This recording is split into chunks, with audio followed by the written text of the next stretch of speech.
Alright, so now to find the next place we should look. I believe it should probably be on the map here somewhere. We've already been in the AV room. It's not going to... Those exclamation points... I mean to hit that. Those exclamation points won't really go away. If, especially even if we've already been to a certain place. So that can kind of be a little bit confusing. I think we've already... Yeah, we've already been to the cafeteria. We already asked Aoi about what she saw. I think, yeah, we've been to Mizuno's room. What else is there? Let's see, I'm trying to figure this out. What the fuck what have I not done yet? I think there was, if I remember from my first playthrough, we need to go to the trash room. Hifumi probably should know something. So I remember we need to talk to him. Let's try asking him something. See what he knows, cause I remember we needed to talk to him about something about the trash room. So let's check that out. If he's anywhere around here, I don't know. It said he was around here, but I don't fucking see him. Maybe he's in his room. I reached my hand out to touch Yamada's room's doorknob. And from the far end of the hall, I heard a sound like the earth rumbling. Stop right there, Master Makoto Naegi. Huh? Where are your manners? Entering people's rooms uninvited? No matter how gung-ho you are about the investigation, you must maintain your dignity. Yeah. Oh, okay. Well, I wanted to talk to you, Hifumi. What the fuck? I guess, does that happen every time? Oh, it does. Okay, well, fuck. Alright, well, I guess, damn it, where the fuck is he? Oh, there he is. Fat bastard. Bizarre indeed. For what reason was Master Saika Mizuno in Master Makoto Naegi's room? Master Makoto Naegi, allow me to warn you. I shan't allow you to dispose of any evidence in the trash room. Does he suspect me? Well, he was... Okay, well, he did mention the trash room and disposing of evidence, so I guess maybe we should just go check out the trash room. Maybe that'll get us somewhere.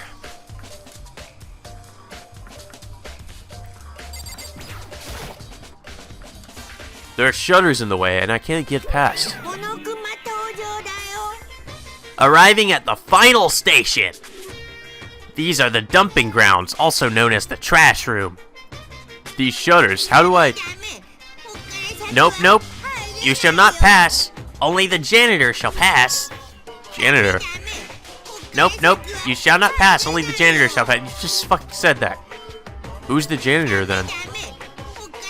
Shut the fuck up. Well, he's worthless. I'm better off asking the others. Okay, shut up, Monokuma. Go away. We loaded the janitor into your Electro ID and you... Oh. Is that just a picture of nothing? Into your Electro ID. You can find it in the ammunition menu. Okay. Well, I guess we should go, I guess this is when we need to go talk to Hifumi, because I think, if I remember correctly, Hifumi is the janitor.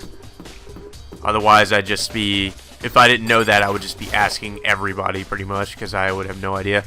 Hey, I'm looking for whoever was assigned to be the janitor. The janitor? Ah, 'twould be me. What of it? Monokuma requested, oh, yeah, that's still Hifumi talking. Monokuma requested it of me yesterday morning. He said that we didn't have anyone on janitorial duty. The school would become filled with garbage. Ergo, I volunteered. Truth is, I planned to begin work this morning, but because of all this, I've yet to begin. Since you're the janitor, can you open the shutters in the trash room? Hells yeah! One of my responsibilities as the janitor is to gather garbage and dispose of it in the trash room. I have, as such, been entrusted with the key to the shutters. By the by, janitorial duty rotates weekly, so it will fall to you, Master Makoto Naegi, soon enough. Hold on a second. You need a key to enter the trash room, and only the janitor has that key? Why make things so roundabout? Why not leave the trash room open and allow everyone to dispose of their trash individually? Yeah, that would be more efficient. Perhaps. The villain who kills one of his companions will graduate, provided his crime is not betrayed. That's it. If everyone had free access to the trash room, it would be a simple matter to dispose of evidence. In other words, it would be boring, unexciting. But boring. So, hey, more importantly, the hell do you sign up for, Blimpo? I simply volunteered to do a job no one would enjoy. What of it? Bullshit, you're just in it. So you can dig through girls' trash and do all sorts of, you know. What are you saying, Mr. Hare? My love is restricted to 2 dimensions. Don't talk shit about my waifus. But it happens all the time. You get tired of 2D and start committing real crimes. I will never grow tired of the 2D world. I selected the 2D world of my own will, having weighed the pros and cons of both 2D and 3D.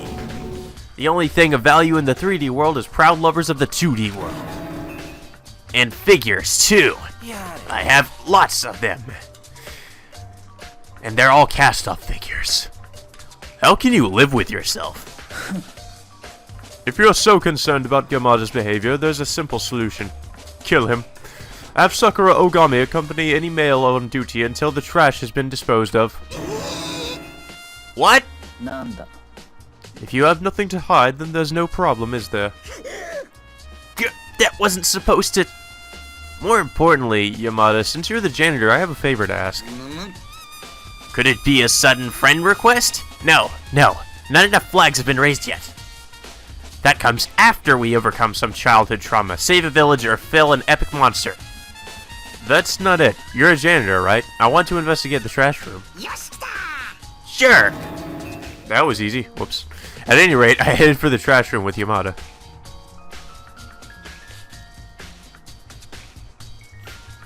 Yeah, let's search through all the girls' panties or whatever Byakuya thinks we're doing in here. I mean, well, whatever. So you recycle... So you require my aid to unlock these shutters? These shutters remind me of the successor of a legendary martial art imprisoned alongside a boy trickster, being tended to by a mute girl while the village is assailed by a band of mohawked ruffians. What the fuck are you talking about?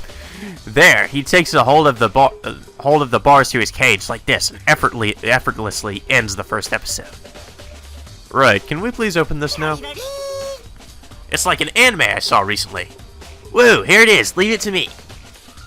Using a key he pulled from his pocket, Yamada activated the switch on the wall by the shutters. And then... the doors opened. Master Makoto Naegi, could it be? Surely you don't intend to destroy any evidence here in the trash room, do you? This was all part of your plan! No, you're wrong. I came here to see if the culprit already destroyed any evidence. Master Makoto Naegi, the culprit, investigating whether you yourself destroyed evidence? What? Is this some kind of parallel universe? Oh, whatever. Time to continue the investigation. Let's see what we have in the trash room. Is that an incinerator? Yep, the incinerator's been set up at the far end of the trash room. It's over 10 meters from here to those shutters. But never mind that, the fire's been left on. That could be a problem. You see the green and yellow buttons placed beside the mouth of the incinerator? Press the green button to commence immolation, and press the yellow button to conclude immolation. Master Makoto Naegi will eventually have my job, so be certain to remember. What the fuck? What is this? The incinerator's flame has been let to light? How strange. Last time I was here, I made quite certain the flame had been extinguished. You failed at your janitorial duty, sir. Is this a fairy's doing? Obviously. Yamada, what is what you just said true? About the fairy? No, not that. You said the incinerator wasn't on the last time you came here. Ah, yes, rest assured, if there's one thing you can count on for me, it's my flawless memory. Or you can count on me for. Yesterday, immediately upon receiving my assignment, I stopped in to get the lay of the land. At that time, it was most certainly extinguished. I did not return to the I accidentally hit X there, but whatever, fuck it. Being that I am the only one in possession of a key to the shutters, it should not have been possible for the fire to be lit. In other words, someone activated the incinerator without opening the shutters? But how? Loaded incinerator into your Electro ID. Awesome. We have more evidence we can use. How exciting. Oh, hey look, more evidence. There are fragments of broken glass scattered in front of the incinerator. It appears to have originally been a glass ball, just the right size to fit a male's hand. Could it be? You know what this is? It's said that you gather 7 of them. If you gather 7 of them, a dragon will come forth and grant your any wish. Isn't that the plot to Dragon Ball Z? Jokes aside, you see those all over the place, on street corners and the like. Yeah, exactly. Fucking bullshit fortune tellers. More like, you know, pretty much just professional bullshitters. Peer into the center of the ball to see your future. You know those guys, yes? The purple-haired sisters who appeared in the 4th game. One of them carried one, did she not? I have no idea what you're referring to, dude. I get what you're trying to say, which means the owner of this glass ball is him, right? Yep, Mr. Pothead. I'm pretty sure he's in the gymnasium. I should confirm this with him directly. And we got the broken glass ball. I guess is there anything else in here that we need to look at? Okay, yeah.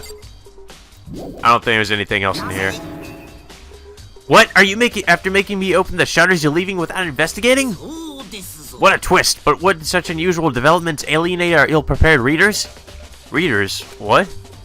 Yeah, exactly. Like you readers like me? Whoops. God, I hate when I accidentally pause it like that. It's so easy to do that because it's like, for me, it's the way it's set up. It's L2 to pause, so it's kind of weird. I kind of meant to just look around like this. Is there anything I have not, like, seen in here? Maybe we could just talk to Hifumi. Master Mikoto, you do not look well. Really? Should you ever want to cheer yourself up, you can conjure me at any time. I have quite a selection of erotic manga for your perusal.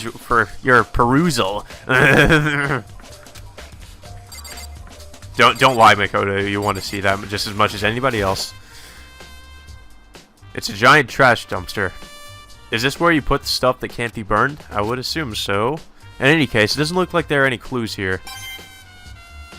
And that got us a Monokuma coin for some reason. I think that's it. Is there anything else I haven't seen? Alright. Well, can we, like... wonder if we can fast travel from here.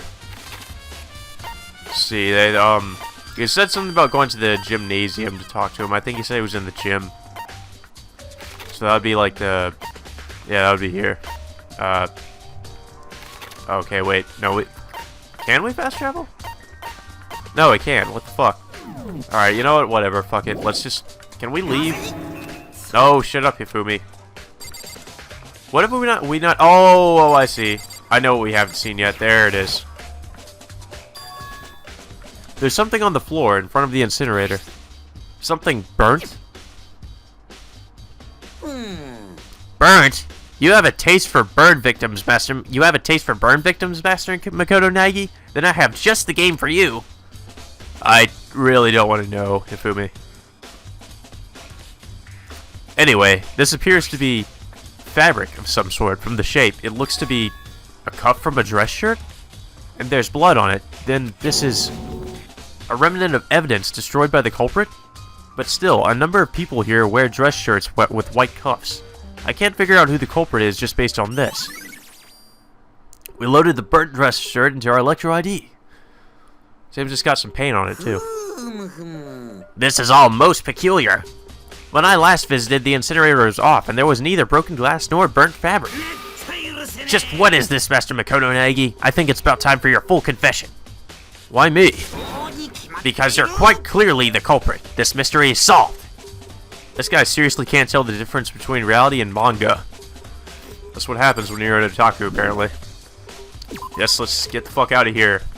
Leave this otaku to masturbate to his mangas. Alright.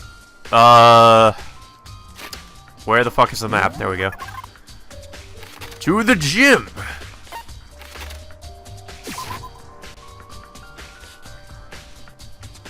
Unfortunately, we can't fast travel to the gym. We just fast travel to the room outside of the gym, which is kind of annoying.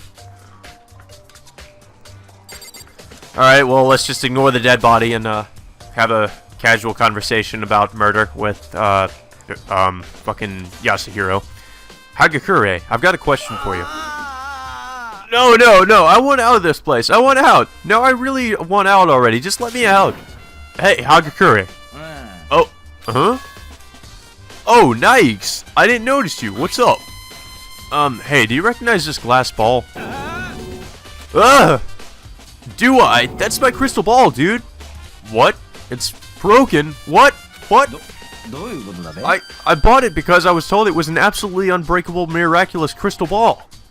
What? Why is it broken? I guess it's not as miraculous as you thought it was, Hagakure.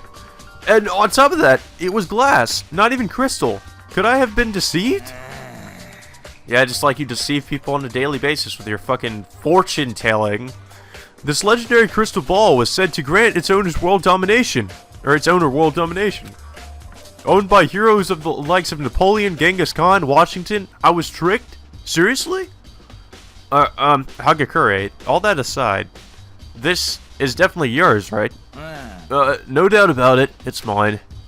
Last night, I forgot it in the laundry room. It must have been stolen then, dude. You forgot it in the laundry room, which means anyone could have taken it.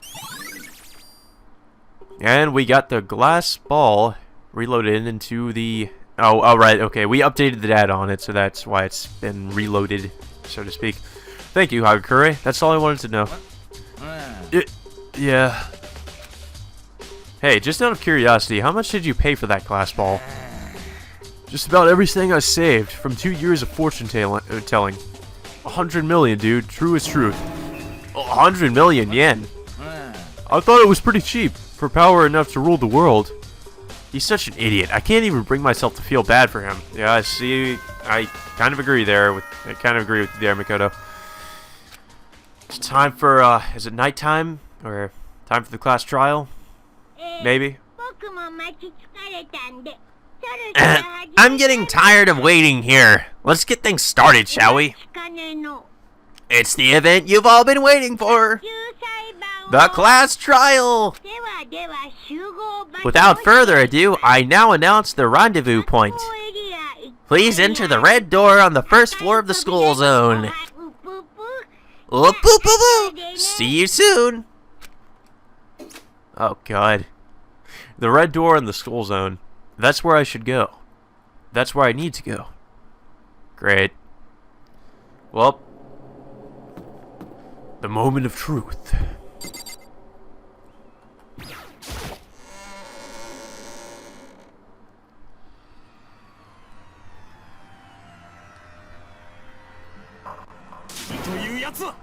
Naegi! You're late. Everyone's been waiting. You were just scared that your crime would be exposed. You shouldn't settle on a culprit just yet. Wait until the class trial.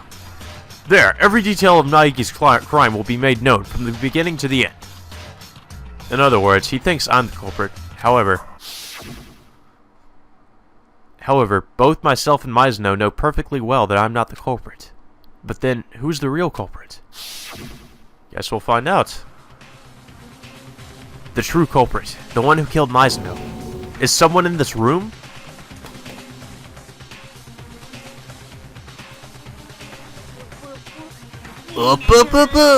You're all here? In that case, please board the elevator at the front of the room. That will take you guys to the courtroom. The courtroom will determine you guys' fate.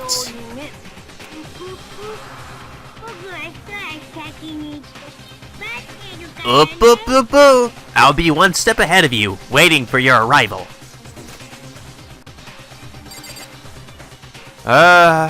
What do you guys have to say about this? What about you, Sakura? There's nothing to gain from hesitating here. Fortify your confidence and press forward. Alright, well, time to get into the elevator. All I need to do is to get on this elevator. Very well. Let us proceed. Yes, let's go. Are you afraid? No, not so much afraid. I said this once already, but you must uncover the truth behind this incident yourself, Nagi-kun. If you don't, you'll never accept what happened. I must uncover the truth behind this incident. Regardless of whether you said that or not, that was the plan. For Mizuno's sake. I'll find the culprit no matter what. I raised my voice as if trying to convince myself. Then, on shaking legs, headed for the elevator. With each step I took, my heart beat faster and faster. Everyone had already boarded the elevator when I, the last one, stepped on. The door closed, and the elevator began to move. The elevator descended below the ground, making a clunking sound that hurt my ears. This is what death row inmates must feel like, waiting for their execution. Wouldn't it be apt to say you feel like a defendant awaiting judgment? Disconnected from our feelings of uncertainty, the elevator continued, sinking deeper and deeper.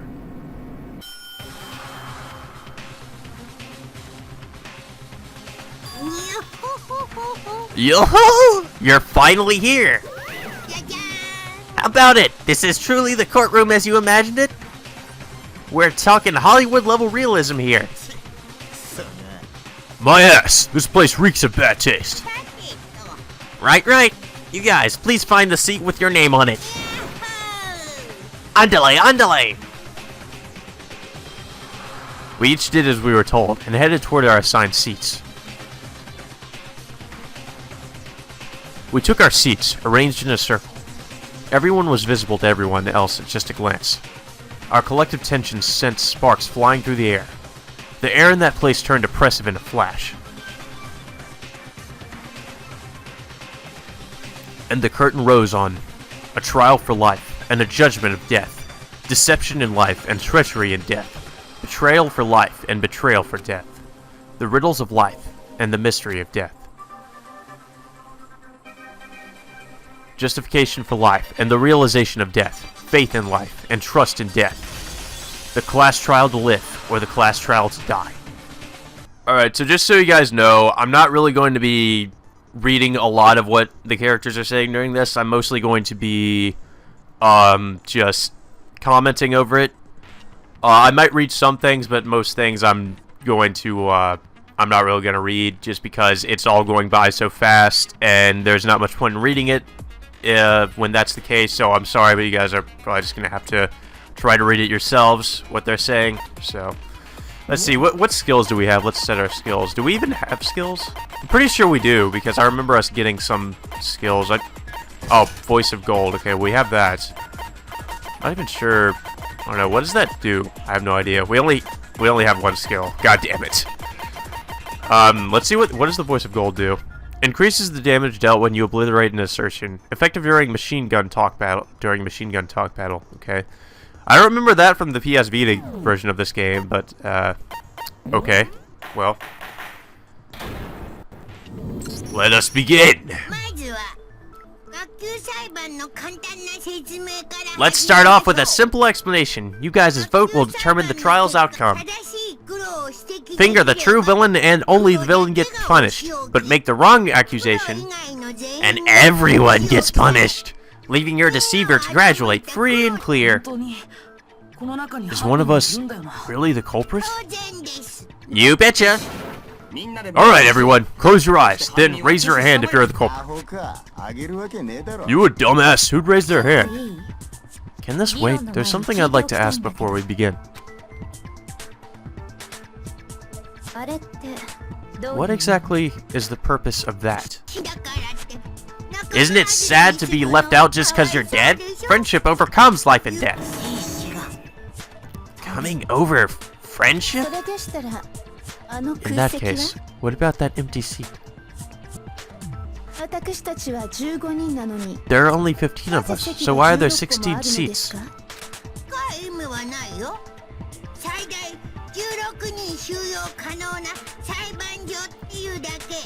No reason in particular, it just means the courtroom can accommodate up to 16 people. Well, that should do it for the intro. Let's get this party started. First, how about a summary of what went down? Go on, get cracking. Here goes. The trial to figure out which one of us is the culprit. If something strange comes up and I don't say anything, then not just mine, but everyone's lives will be in danger. A non-stop debate is about to begin. Alright, well, let's learn about this. Let's see what we have to do. As you progress through the class trial, we will participate in numerous non-stop debates. In this phase, characters speak one after another, and the debate advances automatically. If you spot a lie or a contradiction in anything anyone says, refute it with your ammunition. That's right, destroy their arguments, literally. Only ammunition relevant to the debate will be loaded into your ammo cylinder. Aim your crosshair using the analog pad and fire by pressing the triangle button. Okay. Pay close attention to everyone's assertions and smash the contradictions with your ammunition. Furthermore, if you run out of time, the debate will end in failure, so please be careful. You can check the controls at any time during the... okay, we know this. I wish you the best of luck. Over and out.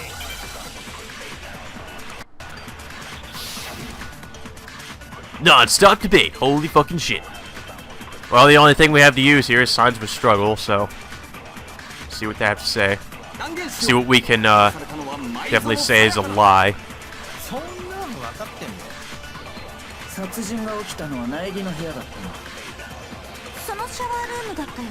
Yeah, she was in the or, well, was she? Oh, right, that fast forwards.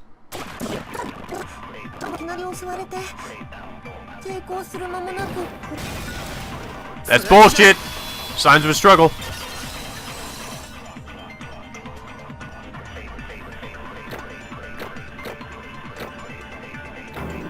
Yeah, I only got an 85 for that.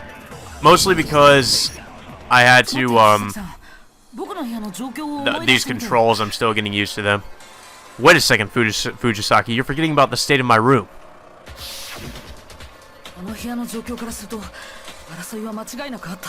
It's obvious from the room's condition that some sort of struggle took place there. A struggle? Between who? The struggle between was the culprit, between Mizuno and the culprit, of course. So Mizuno wasn't suddenly attacked while she was in the shower? Rather, she fled to the shower after being attacked in Naegi's bedroom. The culprit gave chase, and that's where she was killed. If you'd so much as looked at the scene, you wouldn't have to spell things. We wouldn't have to spell things out for you. I'm really sorry. Alright, then let's move on. Indeed. The next topic is that of the murder weapon. Ah, so this is what it's come to. I need to make sure everyone knows what weapon the culprit used to kill Mizuno. And I'm pretty sure I know what it was. And it's the only bullet we have, come on. This is too easy, game.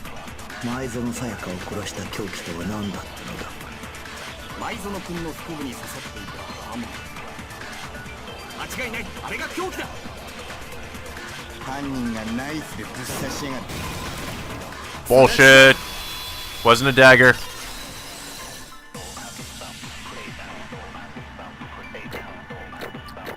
That's kind of weird. The Vita version didn't do this, or at least it didn't give us scores for the individual things we did in the trial. Maybe it's because I'm playing on a different difficulty. Like, mostly because the difficulties this game has to choose from is, like, I think it was, like, pretty much easy or hard, something like that. I forget. But, I think I chose, like, normal difficulty, I think. Mostly, it's kind of confusing because difficulties are named differently, but whatever. Getting off topic here. The blade wasn't a dagger, it was a kitchen knife. Oh, a kitchen knife. One of the knives missing from the kitchen was found missing after the incident. And that was the knife which was used for the murder. Yeah, you're probably right, if you look real close. The thing sticking out of that chick's gut does look like a knife. Yeah, we get it, she was killed with a knife. What's your point? I mean, really, any way you spin it, Naegi's still the killer. That's right. Naegi's room was the crime scene. What more proof could you want? Wait a minute, You defeat the purpose of this trial by drawing a conclusion before we finished our debate. I'm just saying, the outcome ain't gonna change no matter how much we talk about it. Leon, you're looking more and more suspicious by the minute. No, that's not true. I'm certain we'll reach a breakthrough if we continue the debate. Huh? A breakthrough? She's right. There's gotta be more buried here. Because I, myself, know I'm not the culprit beyond a shadow of a doubt. A non-stop debate is about to begin. Alright, well, let's learn about that. You can concentrate by pressing the R button. While concentrating, the flow of debate slows, allowing you to more clearly hear assertions. Additionally, concentrating dampens crosshair drift, making it easier to target weak points. Concentrating depletes the concentration gauge, and you cannot concentrate when it's empty. The concentration gauge recovers with time. Remain composed and allow your mind to rest. I wish you the best of luck. Over and out.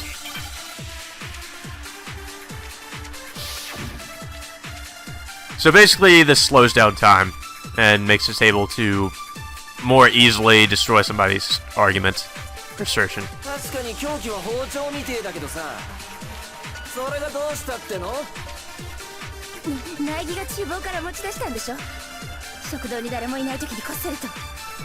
Oh wait, no, the cafeteria wasn't empty. Bullshit! I call bullshit! Objection! Yeah, we got perfect. It's so easy to get perfect, though. I mean, this is the first trial, but so far this is way too easy. I'm sorry. Wait, it wasn't me who took the knife from the kitchen. Next you're going to say, I'm not the culprit. Say all you want. You're just talking. And what if I said there was a witness? Isn't that right, Asahina? Huh? I mean, you told me so yourself. Last night I came here to have some tea. When I went to the kitchen, they were all there. But when I finished drinking my tea in the cafeteria, I went to the kitchen to clean up, and it was gone. So the knife disappeared while you were in the cafeteria drinking tea? Yeah. Asahina, the knife disappeared while you were in the cafeteria, right? Yeah, it did. And did I come to the cafeteria while you were there? I don't think you did. You don't think? No, he didn't. I'm positive. The knife was taken while Asahina was in the cafeteria, yet I didn't go there during that time. In other words, I couldn't have taken the knife.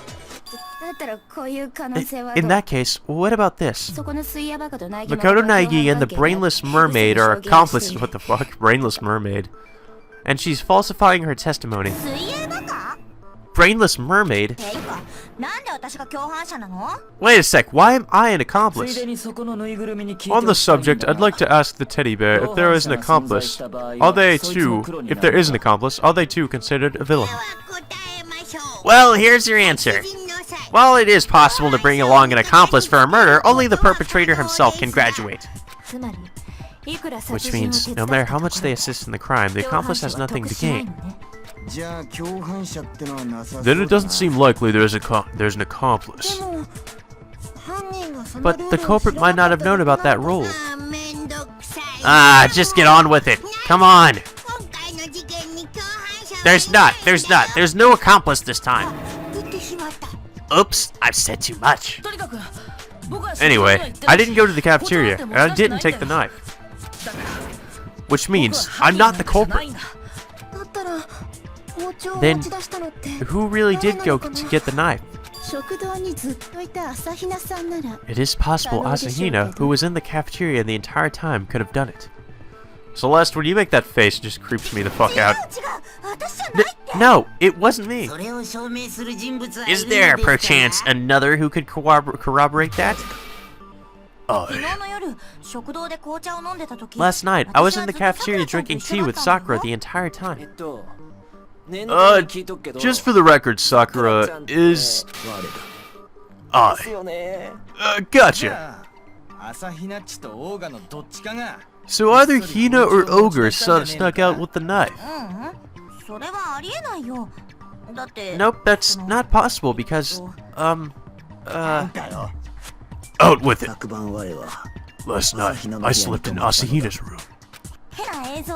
I was scared after watching that creepy video, so I kinda forced Sakura to stay the night. So anyway, we both got alibis. Isn't that against the rules? It is prohibited to sleep outside a bedroom, but sleeping in someone else's room isn't prohibited. So I don't think there's any problem. Of course there's a problem! It's unwholesome! A man and a woman sleeping in the same room? But I am a female. Somehow. Forgive me. But if the two in the cafeteria didn't do it, there are no other... No, there remains another option. Does there not, Asahina? Yeah, actually while we were in the cafeteria, one other person did come by.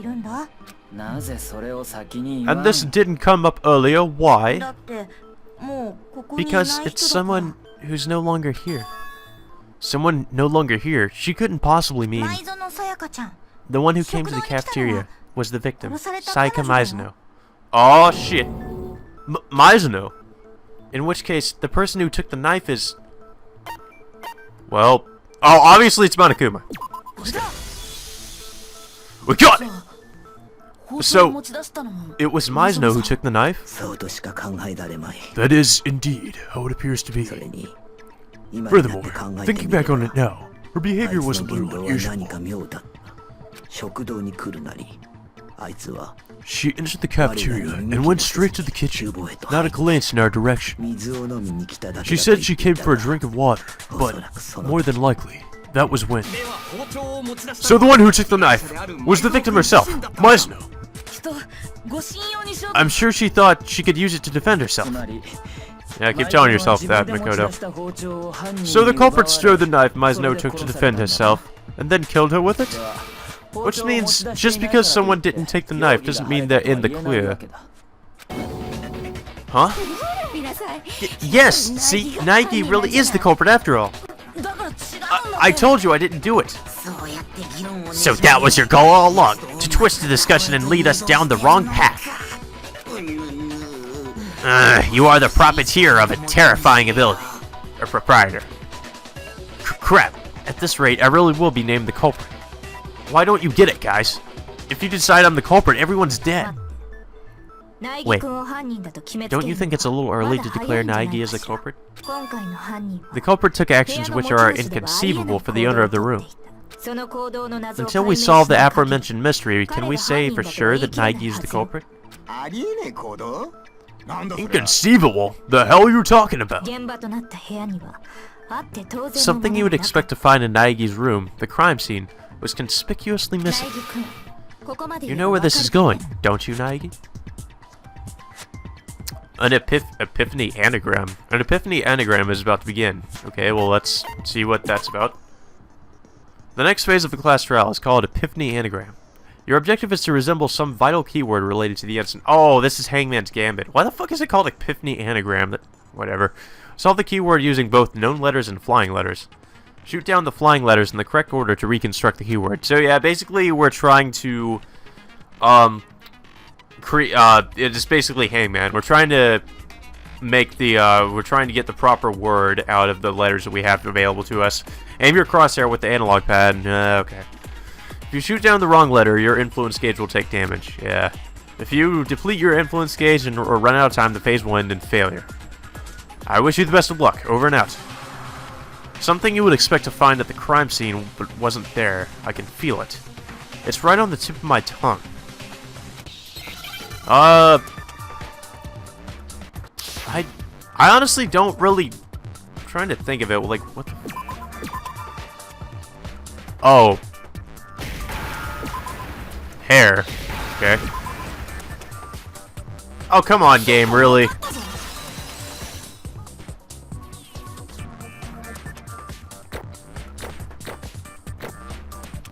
Yep.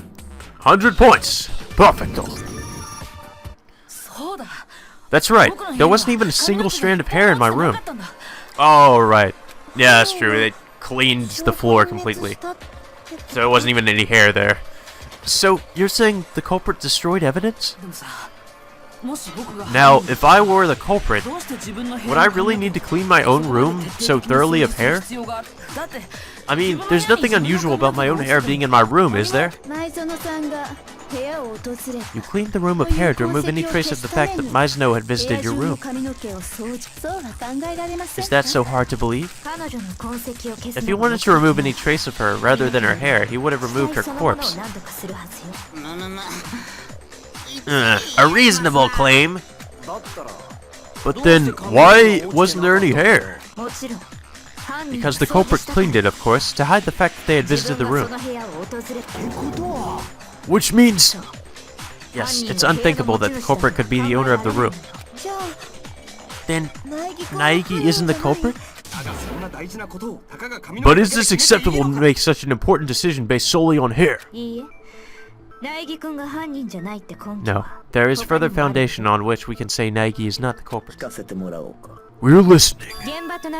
Think back on the vicinity of the shower where the crime took place. Maizuno was first attacked in Naigi's room, and after that, she fled into the shower. The culprit chased after her into the shower. There, he stabbed and killed her. At that time, was the culprit able to enter the shower unhindered? Whatever do you mean? In order to enter the shower, the culprit had to exert considerable effort.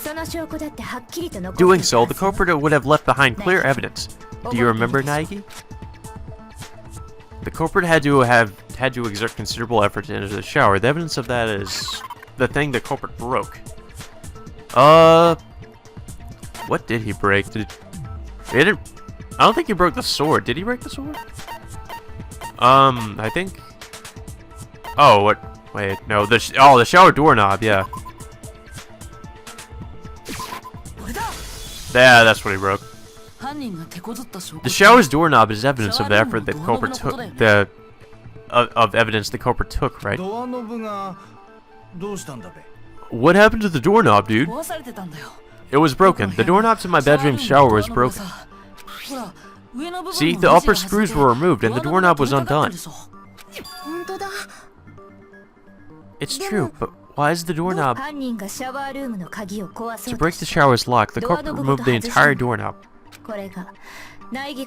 This is another action inconceivable of the room's owner. For the basis, Naegi couldn't be the culprit. You're saying he wouldn't bust down his own door? But if he had to break it down, he'd break it down. Hardly inconceivable. So you still don't understand. In that case, let's go back over the progression of the crime. I'm sure you'll understand then. What Kirigiri means by actions inconceivable of the room's owner is hidden in the progression of the crime. A non-stop debate is about to begin. Would you like to see a supplemental tutorial? Okay, sure. Is this going to tell us something we don't already know? Starting with this debate, the number of weak points will increase. Even though there are multiple weak points, there is still only one lie or contradiction, which is to say there are fake weak points. If you fire ammunition at a fake weak point, not only will you be unable to refute it, your influence gauge will take damage as well. If you just deplete your influence gauge, the debate will end in failure, so please be cautious. You'll use logic to determine which weak point contains a lie or contradiction. Okay, so this is where things are going to actually start to get difficult. I wish you the best of luck. Over and out.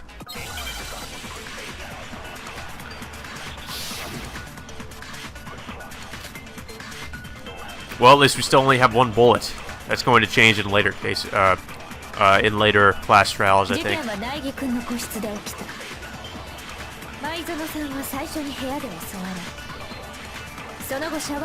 Yep, that's definitely not something that we can refute, because that's true.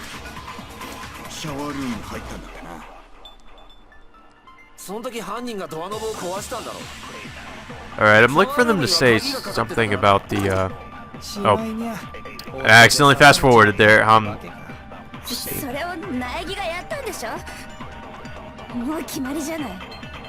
Oh, okay, well, I think it's something, they said something about it being locked.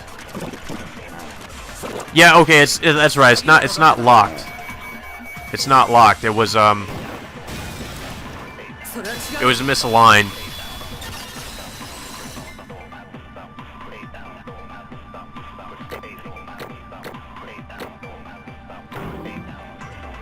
I guess it's perfect because we didn't destroy any or didn't try to refute anything that was actually true. The reason my shower door wouldn't open isn't because it was locked. That's because only the girls' rooms have locks on their shower doors, right? Now that you mention it, that is the case. Then why wouldn't Naegi's shower door open? Because of the door's alignment. Huh? Your door's alignment? The door to my shower isn't aligned properly. Monokuma can attest to that. Yes, he speaks the truth. But for the super duper high school luckster Naegi to get the only room with a misaligned door. That's not good luck at all. The shower door wouldn't open because it was misaligned. But the culprit mistook it for being locked. For that reason, the culprit broke the whole doorknob. Though, why would the culprit mistakenly think the door was locked? Every one of us should have known the boys' rooms don't have locks on their showers. Oh yeah, that's true too. The boys... For some reason, the boys' bathroom doors don't have fucking locks on them.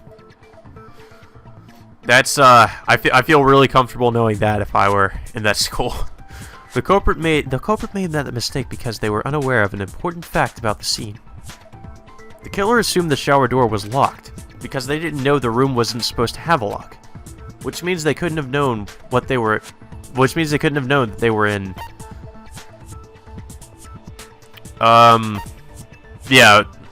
Makoto's room. The culprit most likely didn't know that the crime scene was my room. What? The killer didn't know where the crime took place? Unprecedented! But he's right. What? Though, to be more precise, the culprit didn't know that Naegi and Mizno had exchanged rooms. For that reason, the culprit mistook the room Mizno was in for her own bedroom. And so, believing the shower door to be locked, he destroyed the lock, unaware of the futility of his actions. In the end, there's no saying whether it was the culprit's use of force or the whims of fate, but in all the confusion, I doubt the culprit knew exactly why it opened either. Whatever the case, he has quite the roundabout methodology, trying to break a non-existent lock. There's no way I'd do something like that, knowing why the door didn't open, right? I admit, you're probably right. When the culprit is someone who didn't know about the room exchange, then the culprit is someone who didn't know about the room exchange. Naegi doesn't fit the profile. Why? I want him to die. God damn it. That's probably what she thinks. That's probably what she's thinking. And I've been saying as much from the start. Then who is the killer? Pardon me, but I'm laying down my cane. What'll happen if we don't figure out who the killer is? Alright, then we'll just decided by majority vote. You can't just do that. Anyway, ain't this kinda bad? Someone's gotta do something. True is truth. Or... It doesn't matter how insignificant it may seem. Is there anyone who has any sort of uncertainty? Ah, I have one. Oh, you. Why do you sound so disappointed? Hurry up and tell us, Asahina. Yeah, so, I was thinking, how did the culprit get into Naegi's room in the first place? Indeed, the method the culprit used to enter the crime scene. Could Mizno have dropped her key and then the culprit found it? I don't think she would drop something so conveniently. Then, did he pick the lock? No, the lock should be equipped with an anti-picking mechanism. And allow me to answer, the culprit used a much simpler method. The culprit disguised himself as a visitor and Mizno invited him in herself. No, that's not right. Oh, someone doesn't know their place. You're quite something to be contradicting me. Artha Naegi, how can you be so sure I'm wrong? It's because she was scared that she asked. It was because she was scared that she asked me for that in the first place. That should be sufficient evidence. Some evidence showing Mizuno almost certainly wouldn't have invited someone into the room. Yeah, the keys.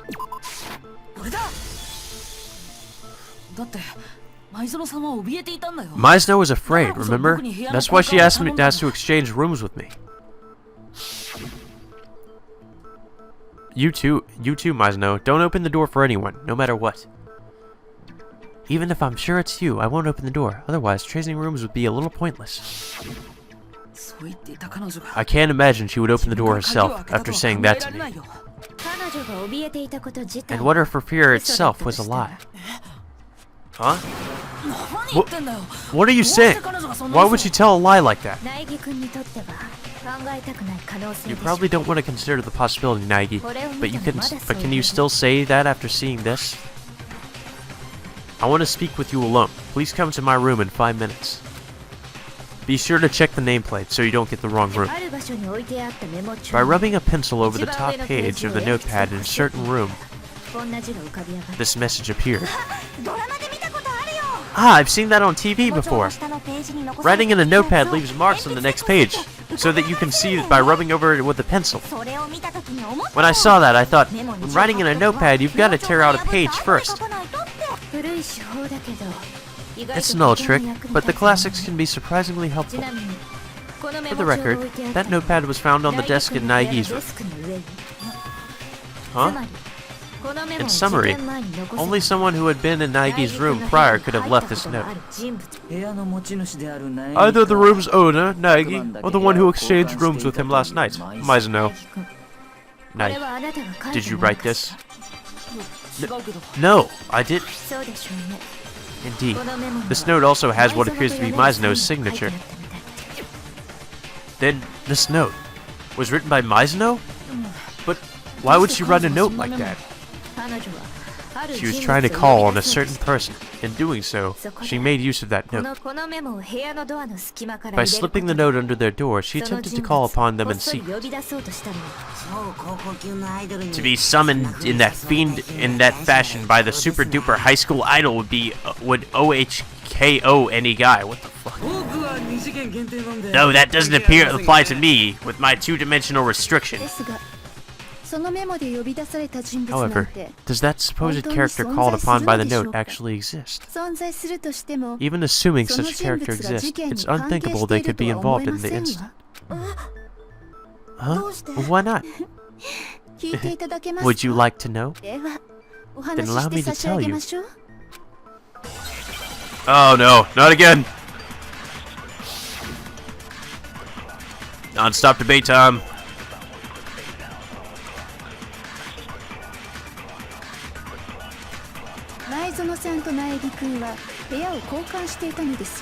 Yep, that is true.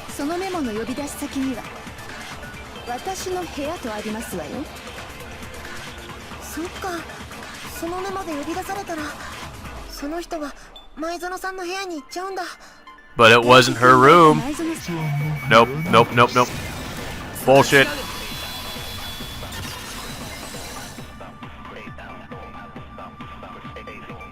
Yeah, I know, I got 100 for that. I know I'm perfect. You don't have to tell me. My room and Mizuno's room had her nameplates swapped. The nameplates? Yes, just like the room exchange. Because of that, the nameplate on Mizuno's room, where Naegi was, said Makoto Naegi. And the nameplate on Naegi's room, where Mizuno was, said Saika Mizuno. In other words, Mizuno really was in the room with the Saika Mizuno nameplate. So, if they did as the note said, they would have gone to Naegi's room where Mizuno was. On top of that, their rooms are right next to each other, perfect for a nameplate swap. So, who did it? Naturally, you didn't do it, did you, Naegi? No. Then, who are you saying did it? Who could have swapped the nameplates? It could have only been that person. The only one other than me who knew about the room exchange. Well, it had to have been Mizuno.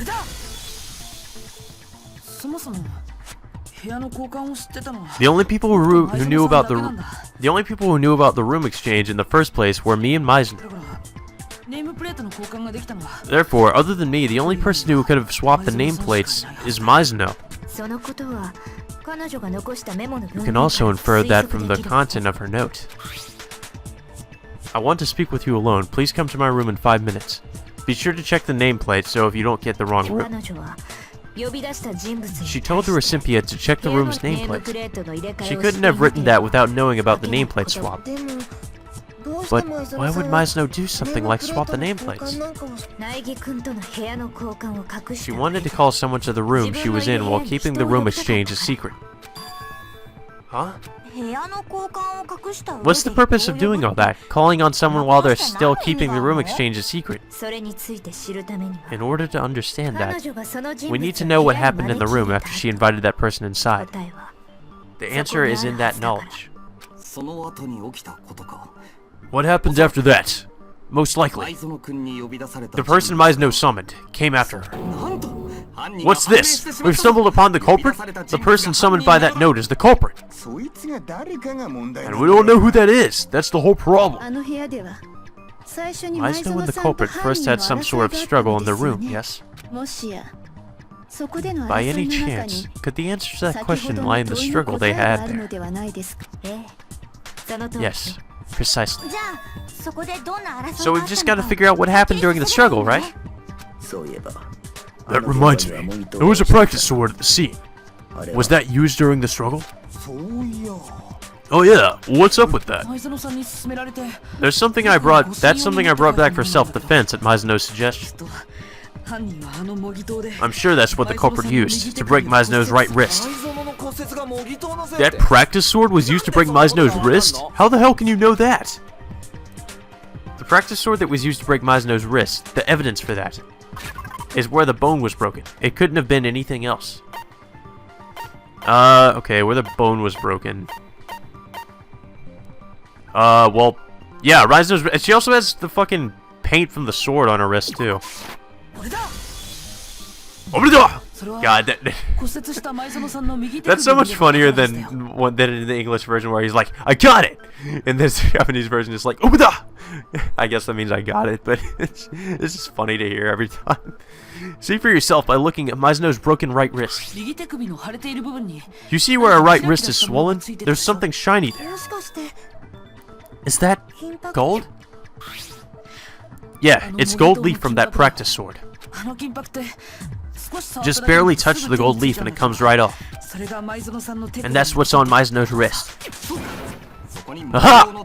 She received a blow to her wrist from that practice sword. I see. I can feel the truth drawing near. Alright, let's expose this mystery, dude. Let's expose every last detail of what happened there. What happened in that room? To reach the truth behind Meisner's death, we first need to reveal that. Oh god, okay, well, let's see. You should be getting fairly comfortable with non-stop debate by now. How about it?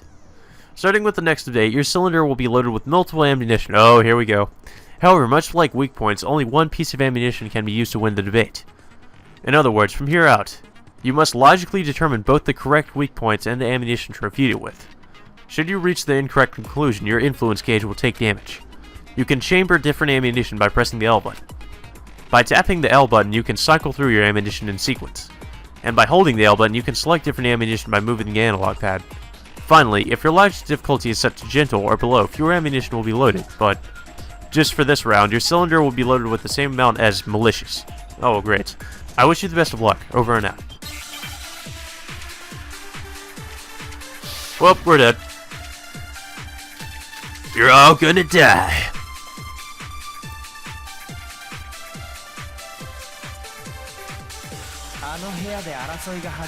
Alright, well, it doesn't have anything to do with the kitchen knives. What about the... Was it the blade? It was probably the scabbard.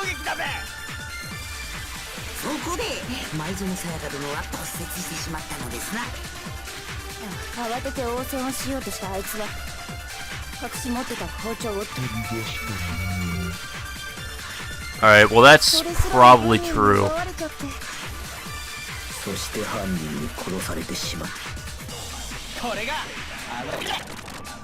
Alright, well.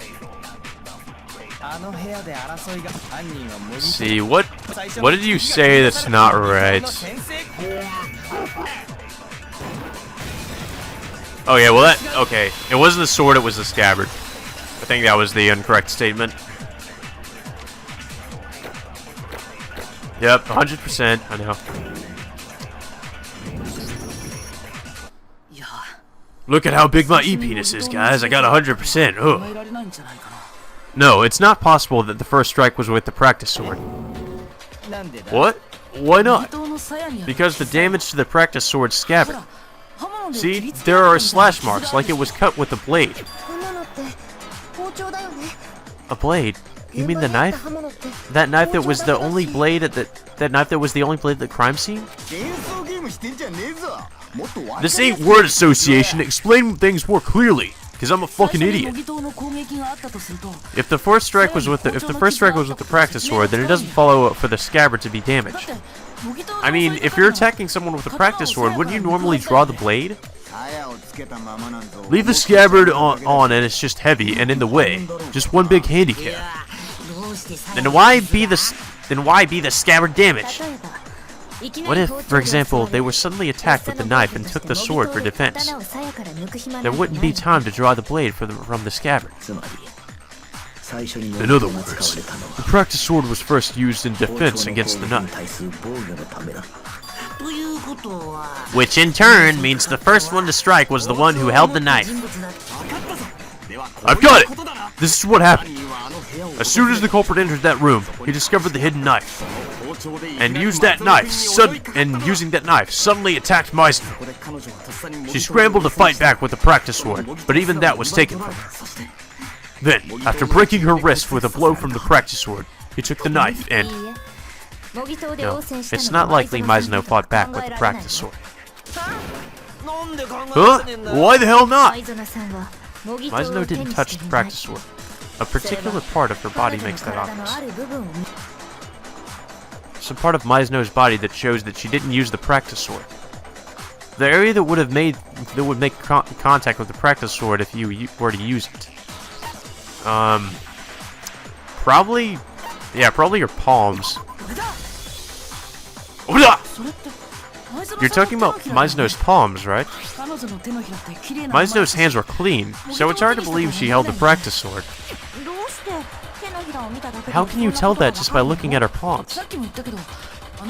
I mentioned it before, but the practice sword's gold leaf comes off at just the slightest touch. A significant portion of the gilding on the practice sword's hilt had been rubbed off. That's almost certainly because the gold leaf rubbed off on the hand of whoever used it. So if Meisner had used the practice sword, it doesn't make sense for her hands to be clean. Couldn't she have just washed her hands when she fled into the shower? No, she couldn't have. Why can you deny that? Is it because I'm ugly? No, that's not what I'm saying. Some evidence Meisner didn't wash gold leaf off her hand in the shower. It's clearly defined in the school rules something to do with the showers during the nighttime. The water was turned off. Obviously. According to the Monokuma file, Meisner died at 1:30 a.m. In other words, nighttime. Water doesn't flow into the showers during the nighttime, right? I had no idea. I've never taken a shower before. Ugh. Oh, wow. Even I take showers. And I'm the otaku. You're the same way, aren't you? You smell like a channeled apple snail. Is that a compliment? Criticism? She's criticizing you pretty freaking obviously. Anyway, if she didn't touch the practice sword, then that means it was the culprit who used the practice sword. Oh, great observation, fucking Phoenix, right? Wait, in which case the person who slashed the practice sword scabbard with a knife was... The person who slashed the scabbard would have to be the one who didn't have the practice sword. Yeah, that would have been Meisner. Meisner? She had the knife? But, as I recall, the person who attacked first, the one with the knife struck first, and the practice sword was used to defend against that. Oh no! Mizuno's the murderer! Ergo, the one who struck first was Mizuno? Do you understand now? She wasn't simply a victim. She was far from just a victim. It seems more like she was intending to commit murder herself. Huh? She took the knife from the kitchen, then invited the culprit to the room where she was staying. On top of that, if she was the one who struck first with the knife... Indeed, those are the actions of a perpetrator. Now that I think about it, it was Mizuno who proposed that she and Naegi exchange rooms, was it not? Perhaps she proposed the room exchange so she could frame Naegi for her own crime. Mizuno would do that to me? However, using that line of thought also takes care of the nameplate swap. Now, Mizuno's not as innocent as you thought, isn't she, Makoto? She used to lure her targets, and she wanted to lure her target to Naegi's room where she was staying. So by committing murder in that room, she could direct suspicion at Naegi.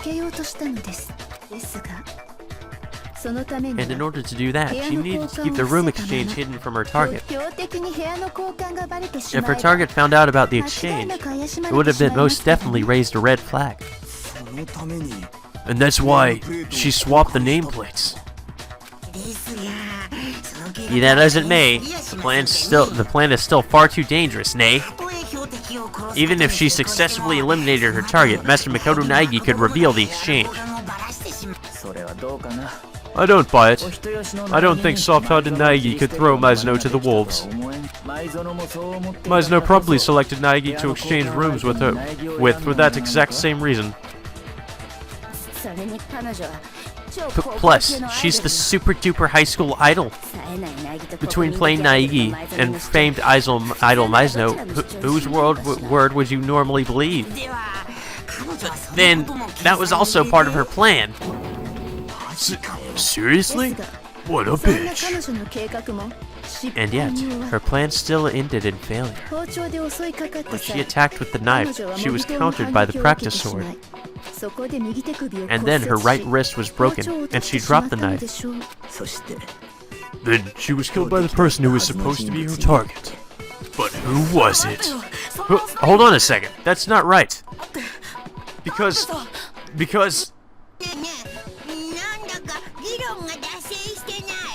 Hey, haven't we drifted a little off topic? What do you think this is, a soap opera? Come on, hurry up and decide who's the villain. It's punishment time. Time's up, punishment for everyone who wouldn't... Time's up, punishment for everyone. Wouldn't it just suck if that happened? Yeah, dude, we've got to find the culprit first. Knight, right now you must focus on solving the mysteries. If we don't discover who killed Mizuno, then it's all over. It's all over? It's all Oga now. You're telling me to find the culprit, but what do you expect me to do? There aren't any more clues left. But we're still gonna try to refute an argument even though we don't have any clues. Oh right, never mind, there's that. It's like we don't have any clues anymore. I think you're kind of wrong there, Makoto.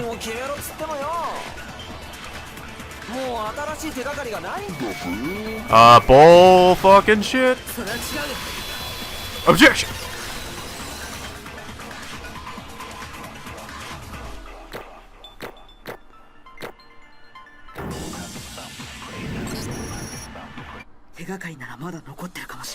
Actually, there's still one clue left. Mizuno's dying message. Dining... what now? A dying message. It was written on the wall behind her back. Also, nice English there. She wrote the numbers 11037 in blood. That must be a hint related to the culprit. Before we move forward, I'd just like to be sure. Did Mizuno actually write the message in the first place?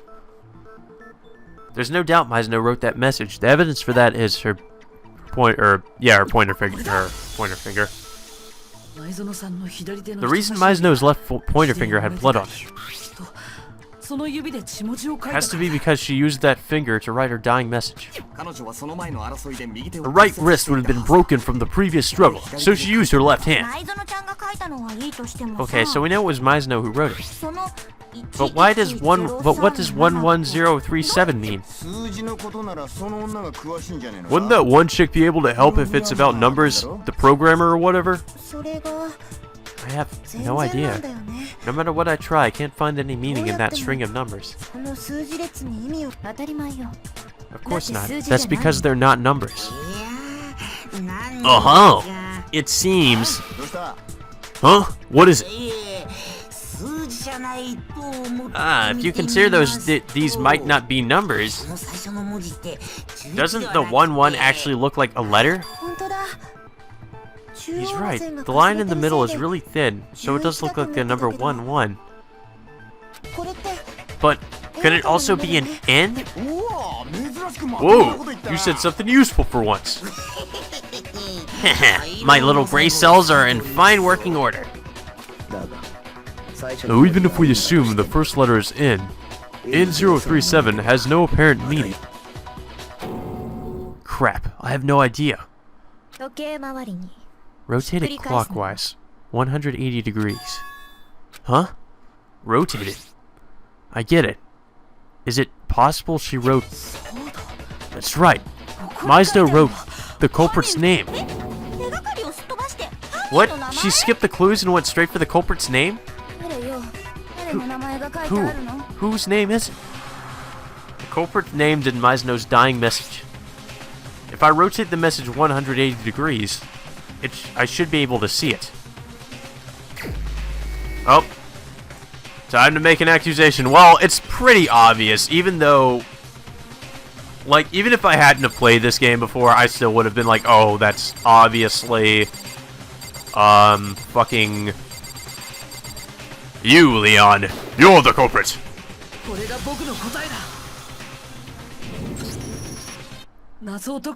The key to this mystery is in the clockwise rotation. If you rotate the dying message clockwise by 180 degrees, you can see the letters Leon, or L-E-O-N.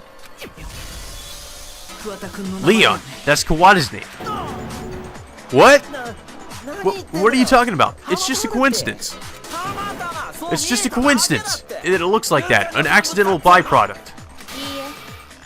No, it's not just coincidence. Mizuno wrote that message behind her back while slumped against the wall. Quite likely, she moved only her hand behind her back, writing the message in that position. Because she wrote the message in that position, when you look at it head-on, it appears rotated 180 degrees. You can try it yourself. Write a message in that position and the letters will be inverted. You're just grasping at straws here, man. I'm the culprit? Spit out the first thing that comes to mind, why don't you? If you're not the culprit, then why don't you attempt to dispose of the evidence? Huh? Nike, you know too, don't you? The evidence Kawada tried to destroy? The evidence Kawada tried to destroy. It's that, isn't it? The thing I found on the floor in front of the trash room's incinerator. Yep. And we know what that is. Let's see. The burnt dress shirt.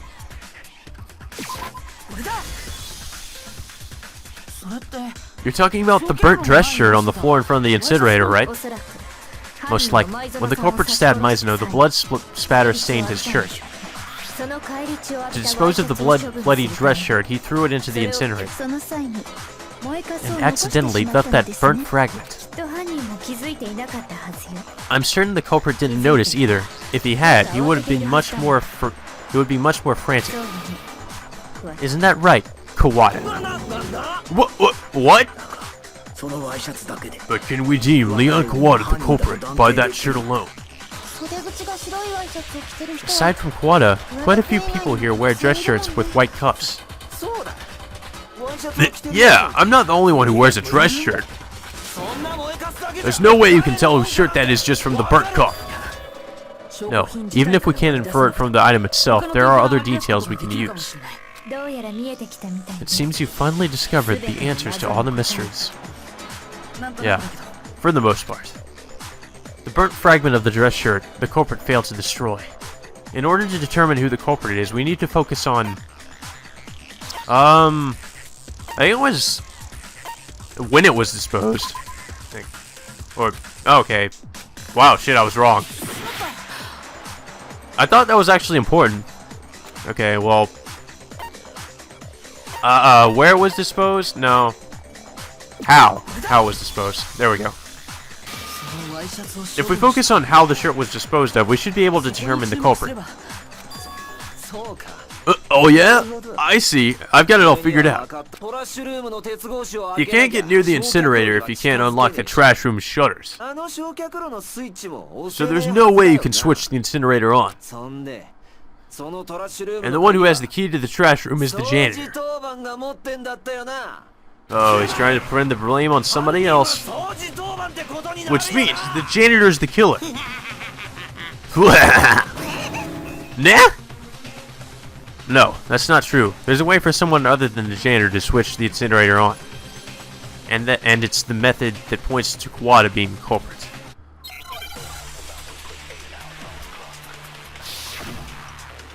See, what clues do we have to present? What clues do we have to present this time? The broken glass ball. Yep. It's the only other way they could turn it on.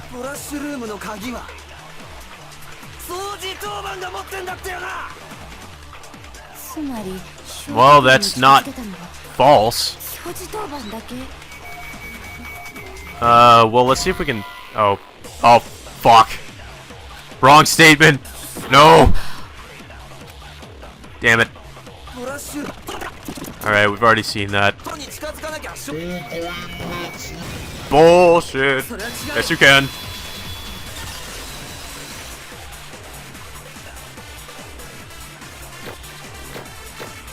Yeah, I didn't do that great on that one, but I still got a 91, so who cares? Hold on. If it was still possible... I love how Ifumi's just stuck in that stance. If it was still possible to dispose of evidence, even if you weren't... It was still possible to dispose of evidence, even if you weren't the janitor. But without opening the shutters, one is unable to light the incinerator's flame, are they not? No, it's still possible, if you use this. It's busted, but it looks like a glass ball. Well, it was supposed to be a crystal ball. By using this, how would you use it? The culprit did something with the glass ball. Well, if it's Leon, and he's the ultimate baseball player, then obviously he threw it. The culprit threw this glass ball through the space in the shutters at the incinerator switch. Doing so, he was able to switch on the incinerator's fire. He threw it through the shutters? You said so yourself, Yamada. What is this? The incinerator's flame has been left alight? How strange. Last time I was here, I made quite certain the flame had been extinguished. Is this a fairy's doing? The incinerator was turned on without Yamada, who had the key, knowing. That's because the culprit pressed the incinerator switch without opening the shutters. Having lit the incinerator's flame, he balled up the dress shirt and threw it in. Hey, what you saying, man? The condition of the room after the disposal tells us the culprit didn't open the shutters. The broken glass ball, the incinerator being left on, the burnt fragment of cloth. If the janitor were the killer, he would have been far more careful when he got rid of the evidence. Hey, I said wait! But the incinerator is more than 10 meters away from the shutters, isn't it? Is it really possible to throw a glass ball from that distance? And hit the switch with pinpoint accuracy? Yeah, that obviously ain't possible. It may be difficult, but it's not impossible. No, it actually wouldn't have been all that difficult if the killer, the super duper high school... Oh, obviously Shaman Rotaku. All-star. Because the killer is the super duper high school all-star. Isn't that right, Kawada? You're talking crazy. Indeed. For one dubbed the super duper high school all-star, a 10-meter target is nothing. Fuck you! I'm not the culprit! Besides, that logic's completely whack, you shit-brained chuckle fox! Wow. Chuckle fox? You still won't admit it? In that case, Nike, go back over the incident one more time and explain every little bit of his crime. And with that, let's put an end to this. I'm telling you, this ain't over yet! You can say whatever you want, Kawada, but we've solved all the mysteries. And now I'll show you what really happened. Yeah! Climax logic is about to begin. Okay. Let's learn about the climax. Climax is the class trial's final puzzle, the ultimate showdown. In this phase, your goal is to present the sequence of events composing the crime. The incident is reconstructed in manga form. Remember, the manga is read from right to left. Oh, well, yeah, I do know that from... Don't you know how much manga I've read? However, a number of panels have been removed from the manga. It is your job to complete the manga by inserting logic panels into the empty frames. Additionally, you can aim your crosshair at the empty panel and press the X button. And look at that, a hint just for you. Oh, I wish you the best of luck. Over and out. Alright? I really don't like this part too much, honestly. This is like one of my least favorite parts of the trial. Just because sometimes it's just really fucking difficult to figure out what happened when. Alright, let's see. I think... What happened first? Ah, fuck. Well, let's... I don't always go in order with this, so... Let's see. Fuck. I think this would probably be when she wrote Leon's name. So... Yeah, okay. That's probably when she wrote his name. That's... I'm assuming that's when he picked up the roller. Fuck. I would be terrible at making manga. I really would. Okay, there's a scene where she's hitting the scabbard with her knife, so...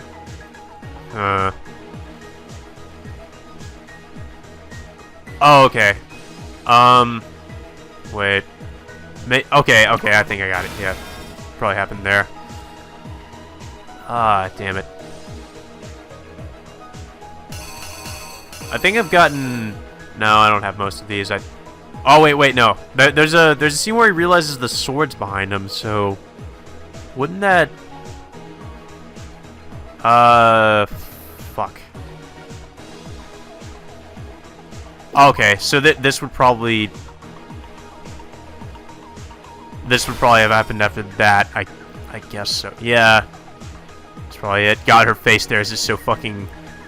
creepy looking. Ugh. Alright. Damn it. Has to have been... Fuck. When did he realize that the sword was behind him?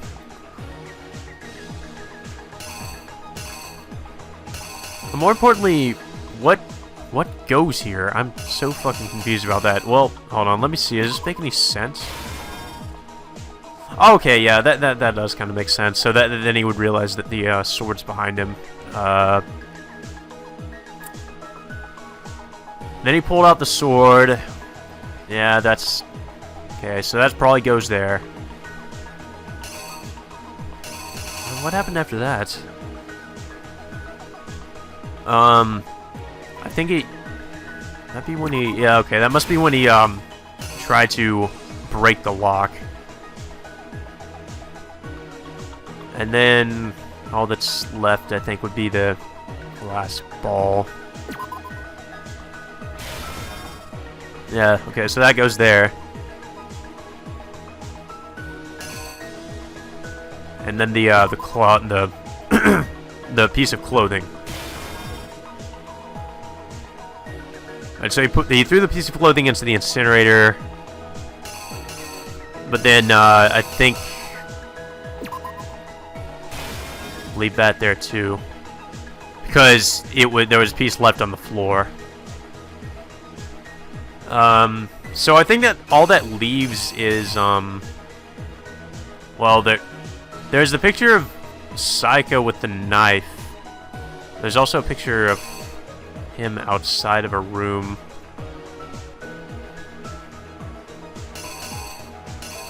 I want to say that this probably goes here. Alright, let's try it. Let's see what happens. Alright, let's go back to where it all started.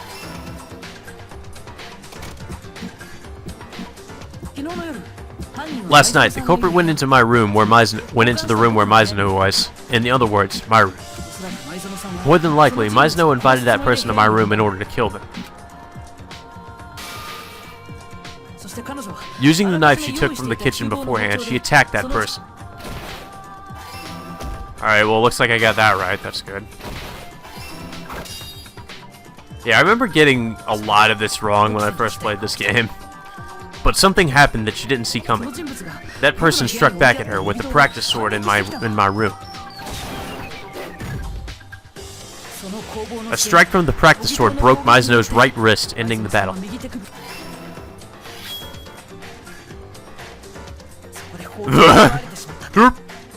And then, the knife was stolen from her. Cornered, Mizuno panicked and fled into the shower.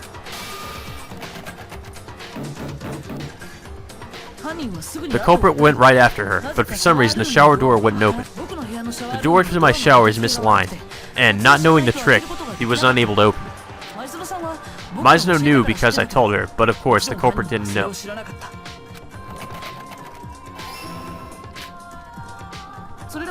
Even so, the culprit somehow forced the door open, and then, with the stolen knife... Where are you, bitch? He stabbed Mizuno.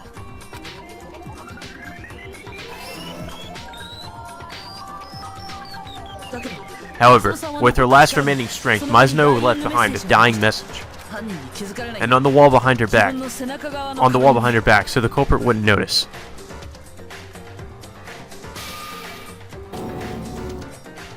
Ditto. But in doing so, she expanded all her strength. After murdering Mizuno, the culprit hurriedly began destroying the evidence. First, he removed his blood-stained shirt.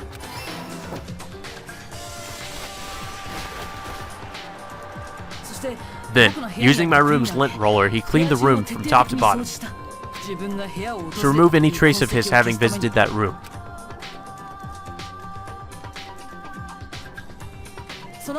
After that, the culprit headed for the trash room to dispose of his dress shirt. He intended to burn his bloodied shirt in the incinerator there. However, shutters sealed the trash room, and he was unable to approach the incinerator. Ta-da! So the culprit used the glass ball Hagakure left in the laundry room.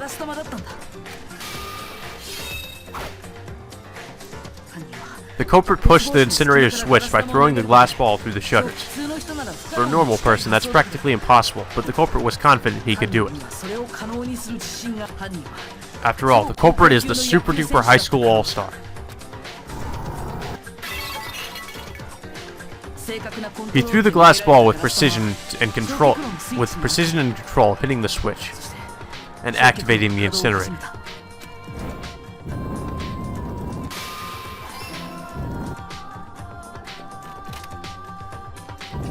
Well, time for me to get the fuck out of here.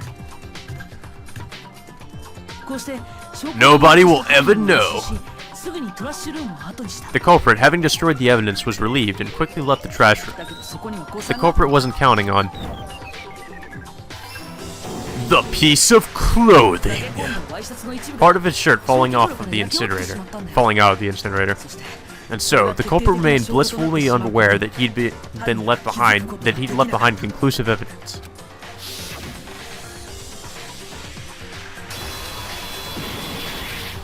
You're busted! Isn't that right, Leon Kawada? Wrecked. Apparently, Hagakure forgot that glass ball in the laundry room. When you went to the laundry room to wash the blood off your shirt, Kawada, you found it there. And when you did, you came up with this plan. What do you say, Kawada? Do you have any objectives? I meant to say objections there. Objectives. Obviously, he had objectives. Do I have any objections? Yeah, I do. Of course I frickin' do. Anyway, that's all just a theory. You ain't got a bit of evidence, do you? If there ain't no evidence, it's all bullshit. That ain't gonna fly with me. And why don't you show him, Naegi, the evidence that he's the culprit? You have that evidence. I have that evidence? A machine gun talk battle is about to begin. Okay. Let's learn about that too. Probably should. You will occasionally face adversaries during the class trials who refuse to hear you out. When that happens, you will commence a one-on-one verbal battle, called a machine gun talk battle. Your goal is to rhythmically obliterate your opponent's assertions as they appear. When the tempo meter at the bottom of the screen reaches the middle point, press a button. Lock onto your opponent's assertions by pressing the X button. And obliterate any locked-on assertions by pressing the triangle button. As you do this, your opponent will take damage. If you fail to destroy an assertion, well, you'll feel it. Successive lock-ons where obliterations combo and a long enough combo will increase the tempo. On the other hand, repeated misses will decrease the tempo. Be warned that as the tempo changes, so does the timing with which you must press buttons. After dealing a certain amount of damage, you will expose your opponent's weak point. As with the non-stop debate, fire your ammunition using the triangle button. If you make your refutation quickly enough, victory is yours. If you deplete your influence gauge and run out of time, the phase will end in failure. I wish you the best of luck. Over and out. Well, time for the final boss fight. The culprit did not use something in that room when he removed the screws from the door. Instead, the culprit likely used his own. He used something of his own to remove the doorknob screws. Could it have been... Not a freaking chance that's gonna fly with me, you dumbass! Dumbass! Dumbass! Dumbass! Dumbass! Dumbass! Dumbass! Dumbass! Dumbass! Dumbass! Dumbasses! I need to prevent a definitive proof to Kawada that he's the culprit. By destroying him.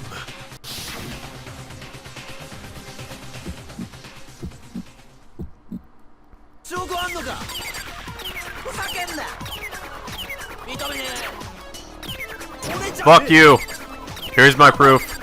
My proof is destroying these statements you're making right now.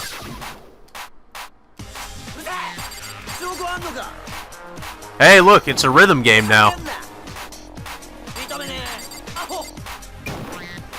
Who needs Project Diva F when you have this?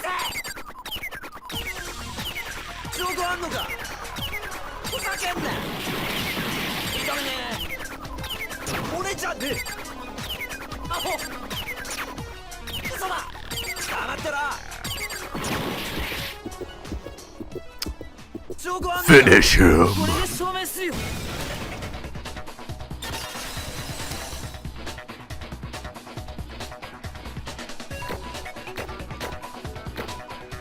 Oh, we got a 77, whatever, fuck off.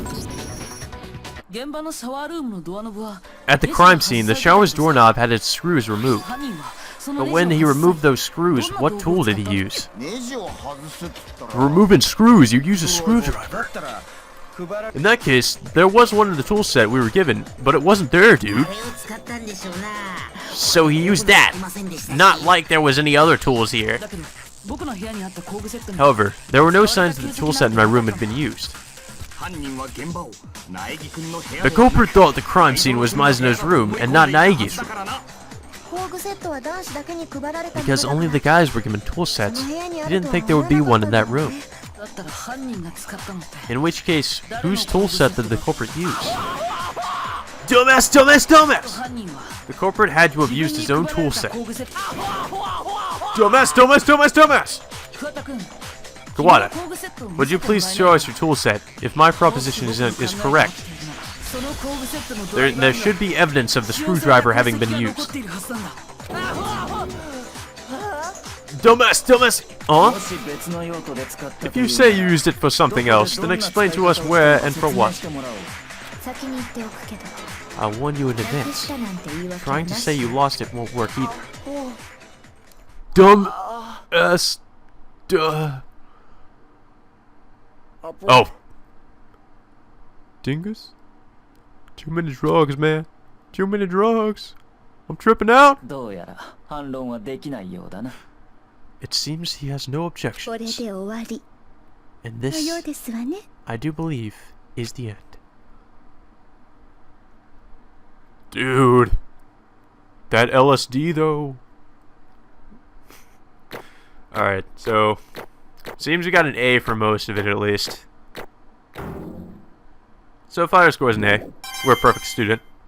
And we get 777 Monokuma coins for that.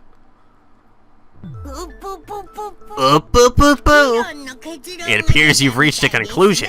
Alright then, let's begin ballot time. Okay, you guys, please cast your ballot using the switch in front of you. And just for the record, make absolutely sure you vote for someone. You don't want to be punished for something so silly. Alrighty, let's end this with a bang. What'll your verdict be? Who's tonight's villain? Will it be right or will it be oh so wrong? Which could it be? Well, it's obvious who the killer is. Dun, dun, dun.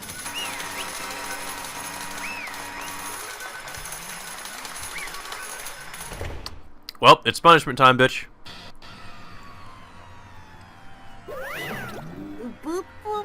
Oh, that's absolutely correct. The villain who killed Sayaka Mizuno was Leon Kawada. Oh shit, dude. Oh man, it's coming back to me. Oh dude, I'm tripping. What?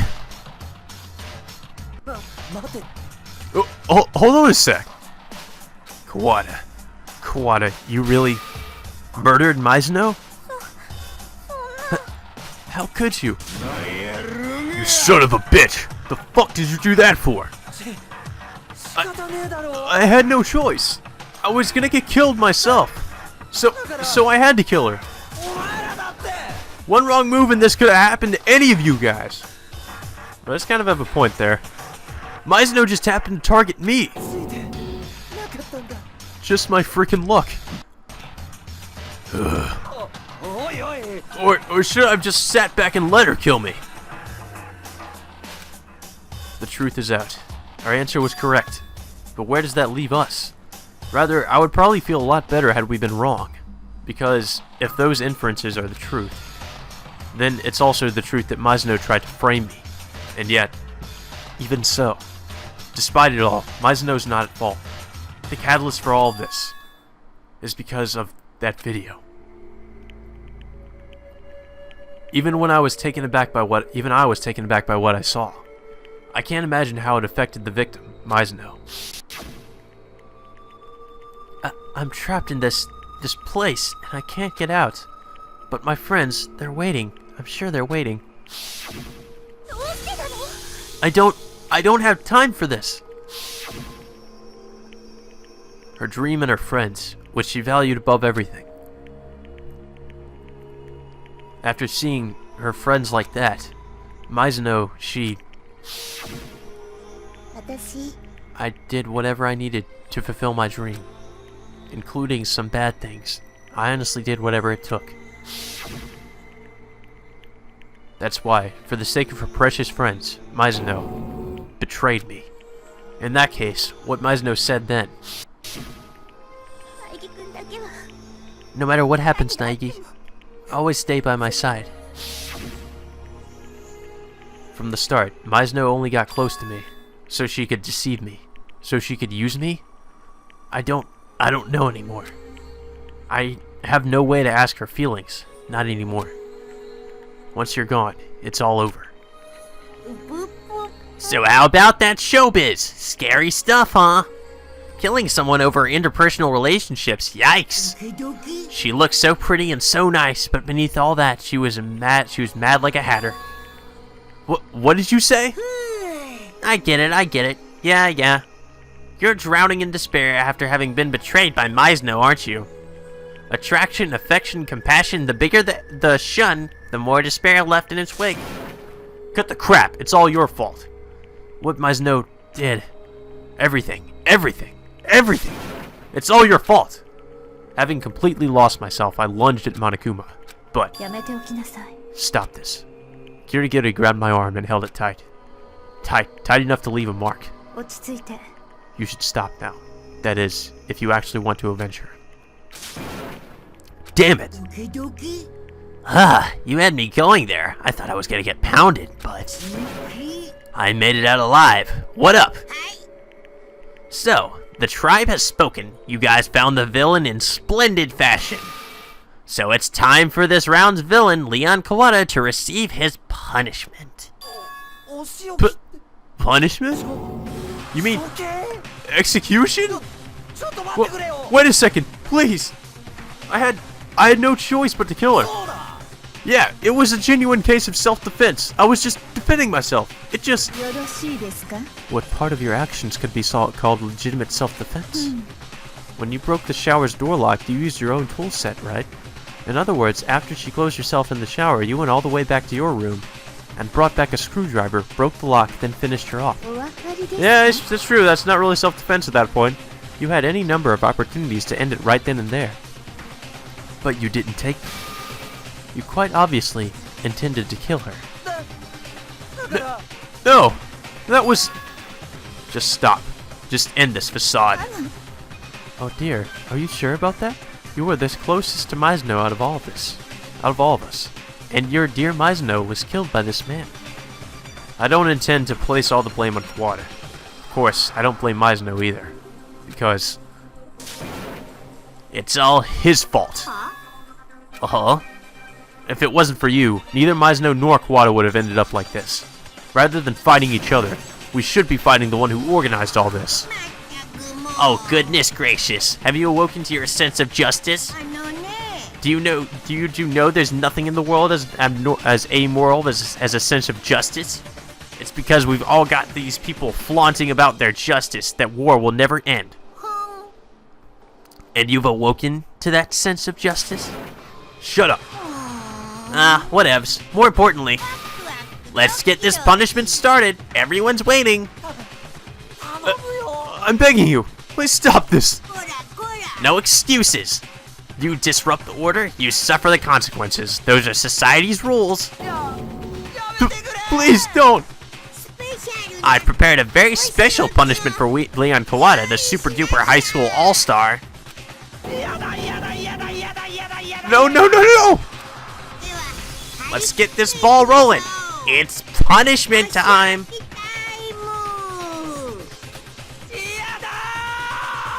No!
Well, that was, definitely something.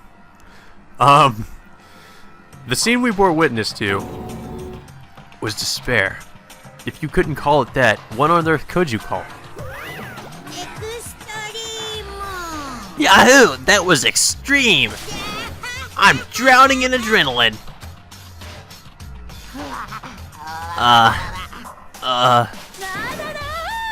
What is this? This is despair, bitch! I can't take it anymore. Do we really have to continue this? I can't do it. If you're not a fan of this,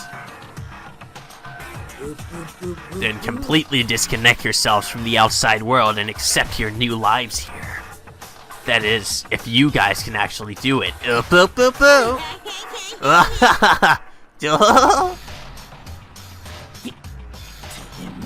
You bastard! What's your objective in all this? What's my objective? Talk about a guy like he's an evil secret society. In that case, wouldn't it be talk about a bear like he's an evil secret society? Why must such an upstanding citizen as myself be subjected to this?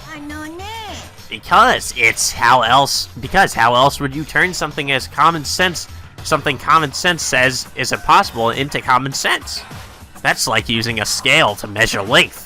Well, it's not like you couldn't do it, but... Whoa, I feel like we're not on the same page. God damn it. I don't know who the hell you are, but I'm gonna have your fucking head on a pike. You're so mad. Do you hate me? If you want to hate on someone, you've got the wrong bear, bro. I mean, this murder only happened because you guys want out, didn't it? It's all you guys' fault because you can't let go of your attachment to the outside world. Of course we can't. Just suddenly up and being trapped in the screwed up place? Trapped, huh? But when you guys uncover all the Academy's mysteries, you'll most definitely be thinking, I'm so happy I get to live my whole life here. What do you mean by that?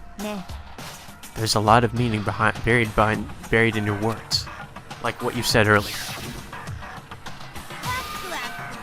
Let's get this punishment started. Everyone's waiting. Just who is this everyone you speak of? Well, I've said everything I can.